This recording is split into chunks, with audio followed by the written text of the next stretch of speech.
Yo, it's your boy Pay the Way, Chris, and I'm back with another video. And today we are going to talk about the Knicks and the Knicks versus Pacers game. My fault if I talk like a certain way. I was screaming. That game was crazy. And we're about to get to it while it's fresh on my mind. I'm recording this right after the game. I'm gonna upload it tomorrow afternoon or evening. And let's get into it.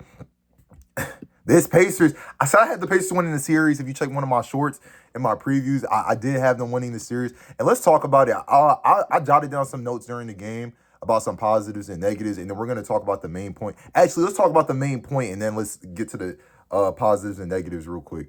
20 points in 2 minutes and 30 seconds. I repeat, 20 points in 2 minutes and 30 seconds of a game. That is absolutely insane. I'm going to pull up the box score right here as I speak about that. But that's a crazy run. It was a 20-5. Let me see what it was, a 20-6 run to end the game. I mean, that's crazy. I mean, missed free throws and all that stuff. Neesmith, 8 threes, 8 for 9 for 3. He hit eight consecutive threes in a row. Crazy. Halliburton with the confidence to try to call a game. He could have got a better shot at the rim, but to try to call a game like that and do the choke thing at the end.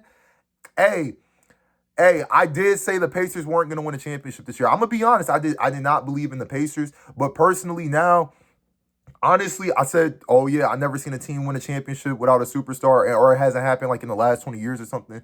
But it's time to start thinking about, Halliburton might have to be in that conversation. I mean, at least when it comes playoff time, he's performing like a superstar. I mean, we can't say that anymore. Tonight, he had 31 points, 12 for 23 shooting, 4 for 12 from 3. Wasn't shooting the best, but made up for it at the end of the game with the comeback.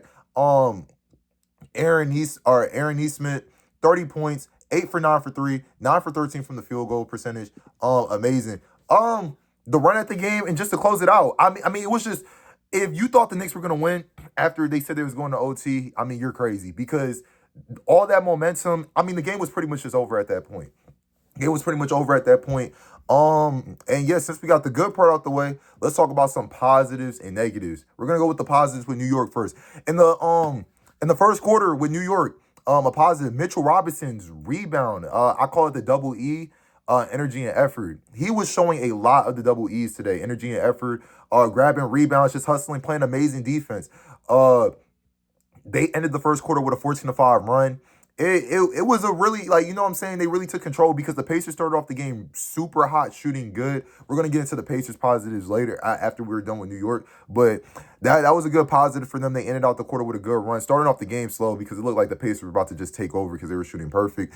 In the second quarter, the Knicks were able to maintain the lead without Brunson. Brunson was out the game for a decent period of time. And I'm not even mad at their head coach, Todd Thibodeau. Is that his name? I don't want to mess up his name, but the Knicks head coach, Brunson got rest as he deserves. I mean, yeah, he's your best player. Your best player does deserve the rest from time to time, and you don't want to put him in any harm of injury, like how he got injured last year in the same playoff series. He was able to rest for a decent amount of time, and the Knicks were able to maintain the lead throughout the second quarter. I feel like that was all the positives with the Knicks. I was probably too locked in at the game at this point to do anything in the third quarter. Negatives. I mean, it's not too much of a negative, but Campaign's jump shot, I just really don't like it. But like, he had 2 threes today. He hasn't hit a 3 since the Pistons, the Pistons series in game 1. So whatever. What else? In the third quarter, Brunson, that's when the foul trouble began, when he started getting a lot of unnecessary foul calls. It was just unnecessary for Brunson, and it was just some overall bad turnovers. And then I was gonna say a negative was almost them not closing out the game, but that's another negative with New York.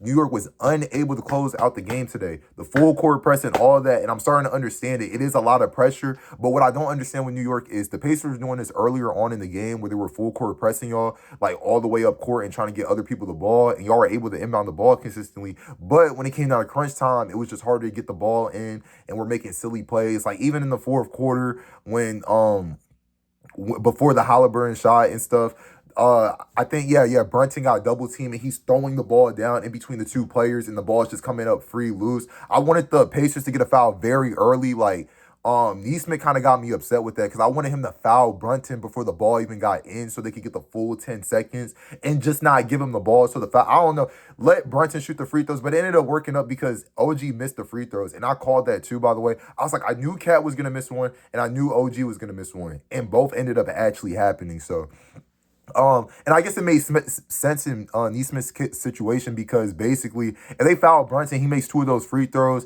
and then Halliburton shoots that three, and it would have had tied the game. They would have just lost off of like a 1-footer, or they would have probably played the foul game. So I guess it ended up working out. But I really wanted Brunson to get fouled before the ball came in so they get the full 10 seconds to go up court because I know it's hard to create a play or a shot within like a 7-second period, but it ended up working. Let's talk about the positives with the Pacers real quick. Positive with the Pacers. They were shooting perfect to start the game, 8 for 8 or 9 for 9 from the field. I felt like, and then another thing that I noted down, I felt the aggressive defense in the game was working. You know what I'm saying? I felt like it was a high tempo game to start. Like they were just, going back and forth at it. I felt like it was working and then it wasn't because the Knicks ended up going on that run and then just ended up taking over the lead. So I don't have anything. Oh, I have a second quarter thing, but that's in the negatives. But and then another positive for the Pacers, Toppin's hustle. It seems like he wants revenge versus the Knicks for trading him. He played really good this game. He was hustling, getting dunks and all that. He played a solid game. Negative with the Pacers. In the second quarter, they went 3 to 5 minutes without scoring. I mean, you just can't have game, like you can't do that. I get y'all are good at coming back and all that, but I know you guys want to avoid that for future games. And even for the finals, if you play against OKC or the Timberwolves, you just don't want to like scoreless periods is not good at all for any team in basketball. You just can't do that. That was a negative. Their pace, and another thing I jotted down, their pace. They had a high tempo pace when they got steals and rebounds and stuff. And there's nothing wrong with that, but I felt like it wasn't working after a while. Like they kept trying to go fast pace as soon as they got it. It's like, if you're a hooper or if you ever hoop, people are just like, slow down. It's kind of like they don't want you to rush you, do some dumb shit and not score. That's basically what kept going on with the Pacers. And it was working and then it stopped working and it consistently wasn't working with TJ Carnell, I think, or whatever, the white boy point guard. He had moments where he just wasn't getting layups and stuff anymore. I was just like, I just didn't like that. And yeah, it just felt like rushed possessions. But overall, it was a great comeback by the Pacers. We have now seen them do this 3 times against the Bucks in the I'm pretty sure it was the last game, or was it another game? I think it was the game 5. I'm pretty sure. Did it versus the Bucks. Did it versus the Cavs. I'm pretty sure in game 2. They did it in one of the games. You remember the game if you watched it where they did that and came back and Halliburton hit the 3.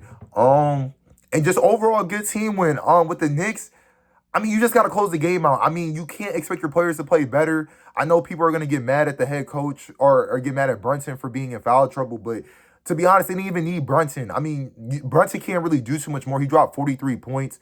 Karl-Anthony Towns, you can't really ask too much more for the team besides close out the game. Everyone did their part today. Mikal Bridges shot over 50%. OG shot 6 for 15, which isn't the best, but he gave you 16 points. Karl-Anthony Towns gave you 35 points, shooting 11 for 17 from the field, by the way. 11 for 17 from the field and 4 for 8 for 3, 50% over 3.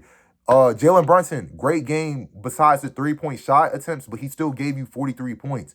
And Josh Hart, 1 for 3 for 3, 3 for 6 from the field. And Mitchell Robinson gave you hustle and rebound. And then you even had Cameron Payne coming off the bench giving you 2 threes.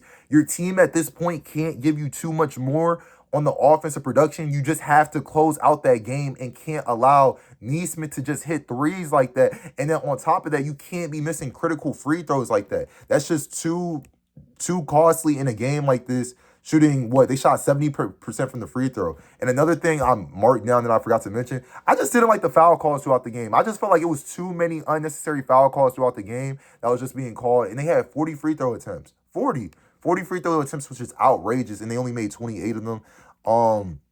But this is dangerous for New York. I clearly have the Pacers winning the series, but obviously it's not over until it's over. As a Knicks supporter, obviously you're not happy about this loss, but the series is not over. But you don't want to lose at home at the same time. So we're just gonna have to see. It's your boy Pay the Way, Chris. This was just the notes that I jotted down throughout the game. Hope y'all enjoyed the content. If you enjoyed the content, drop a comment, like, follow. We going up on TikTok. We uploading every single day. We uploading every single day on YouTube Shorts to grind us and stop. So support your boy out. I'm not gonna edit that. And I'll catch y'all in the next video. We gonna keep these videos coming.